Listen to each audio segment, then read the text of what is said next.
হ্যাঁ শাশুড়ি মা। কি আমার ননদের এই শাড়িটা ভালো লেগেছে, আমি এক্ষুনি পাল্টে দিচ্ছি শাশুড়ি মা। কি বলেন শাশুড়ি মা, এই বাড়ির ভাগ? না না, এই বাড়ি ভাগ করবেন না।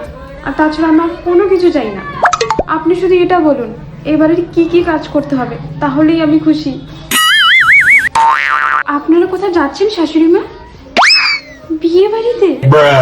না না, আমি যাব না। আপনাদের বড়লোক বিয়ে বাড়িতে আমাকে একদম মানাবে না। আপনারাই যান, আমি বরঞ্চ বাড়ির সব কাজ করে রেখে দেবো, আপনারা যান। কি বললেন শাশুড়ি মা, ঘুমটাটা ছোট হয়ে গিয়েছে? আচ্ছা এবার ঠিক আছে।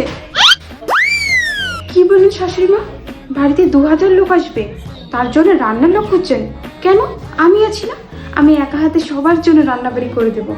দরকার পড়লে আপনি পুরো পাড়াকে ডেকে আনেন। হ্যাঁ শাশুড়ি মা, চুলটা বেঁধে নেব? হ্যাঁ হ্যাঁ বেঁধে নিচ্ছি।